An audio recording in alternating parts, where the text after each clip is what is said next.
Exciting. Governor? Yeah. No, this is a major milestone for Michigan in terms of getting this energy legislation done. It was a great bipartisan effort. It was a great case of watching various coalitions come together and all get behind something. And I'm proud. If you look at it, we're going to have a very adaptable policy, but it's going to focus on reliability, affordability, and environmental sustainability.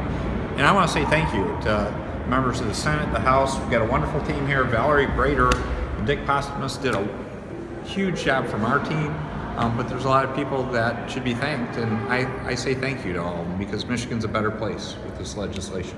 So, Governor, these two sides were still really dug in even as of like early yesterday. What do you think changed to break this loose last night? We changed the question in some ways. So part of it was coming up with amendment ideas that people hadn't thought about before, that sort of addressed and put in a good balance to say, with respect to choice people and with respect to people from the regulated side, we found a way to bridge that gap. And we presented it, took a lot of time and effort to craft the words the right way, but I think that was one of the keys, along with people being reasonable about saying there has to be give and take on a number of features. Governor, you personally have gotten a lot of credit from the people who helped broker this solution. Can you describe your role in the process? Well, I didn't get a whole lot of sleep last night. Let me put it this way. I didn't pull any all-nighters when I was in college, and I did last night. But that's part of the process. It's worth it. And what I'd say is I'm proud to help lead a team of people that we all work very hard. And this was one of the best cases of having the Senate and the House work together. I want to thank Mike Knopf and Eric Nesbitt in particular. We had cases where our team and those two were going back and forth between these various groups trying to find middle ground, and that was a huge step forward. And also the bipartisanship. Again, it was working well in both chambers about understanding there had to be give and take, and we found that ground, and it's going to be of tremendous value. So Michigan has now defined a platform for us for the next few decades, and it's a path that I think is very strong and thoughtful. Are there some things that you're disappointed that didn't get past this session? Well, in terms of the whole session, again, there's more work that needs to be done. Legislation like the P3 legislation would be an illustration. Again, I got behind a couple of those brownfield proposals or credit proposals in some fashion, and some of the criminal justice legislation. So there's more work to be done, but that's traditional, every lame duck. And so I'm pleased to say that I think we've got a lot of people motivated to come back to work together in good faith and bring some of these issues back and keep moving forward. Governor, the choice issue, alternative energy suppliers, utilities, obviously was a headlining issue here in terms of the drama, but I mean, this primarily is going to affect businesses and schools that are in that choice program. What does this mean for residents, for like real people, residential taxpayers?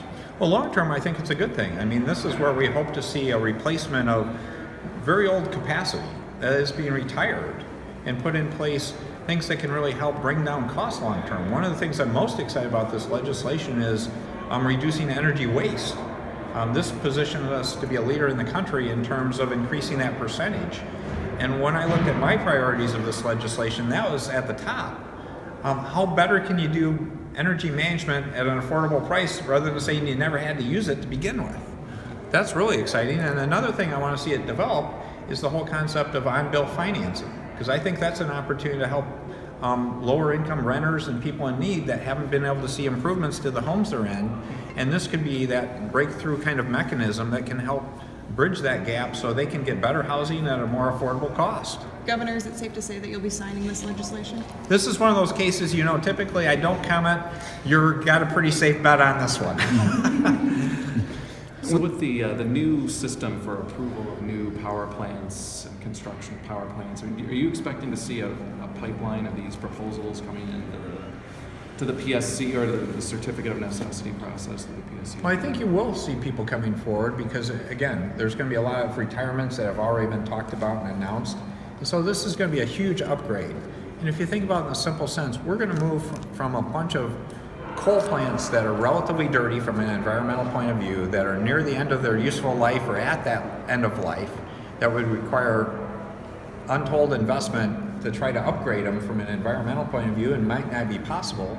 Take those offline and replace them with natural gas-fired plants that are cleaner and better and more efficient, and or renewables. solar is really picking up steam, I think, in Michigan. So you have renewables coming in, and we've created a framework to sort of incentivize the market to work well and build a flexible framework that can make more renewables happen, more good things with natural gas, and we're a producer of that compared to old-fashioned coal. That's a win for Michigan. Are you One last anticipating? question, we have to go. You Are can you see I'm fired up. This is good stuff, folks. So. Are you anticipating any serious changes with a new administration coming in that has talked a lot about coal? Well, I think if you look at, there were a lot of federal rules that they're talking about. Are they going to keep going? This was a plan that was based on what we believe was best for Michigan. Understanding we were going to have this huge retirement of capacity, putting in new capacity. So if there's frameworks that allow us to do even more and better things, given what may happen at the federal government, and I'm not going to speculate on that, we have moved Michigan forward with what we're doing from a Michigan point of view right now compared to what we have. So this is a win. One thing I would mention is, and that was one of the issues you saw from one of the amendments and such though, is a key focus that you heard from some of our Northern Michigan and UP legislators was this whole issue about looking at transmission between the two peninsulas. That's been something that's very important to me, and I actually requested MISO to do an analysis earlier this year to both the Lower Peninsula and Ontario. And so we'll be continuing to follow up to address what you might have heard as some concerns from the UP, because we have been focused on UP power issues for a number of years. We've seen a lot of progress, and I'm not going to drop the ball on that in terms of us paying attention to their needs in particular. Thank you, Jeff.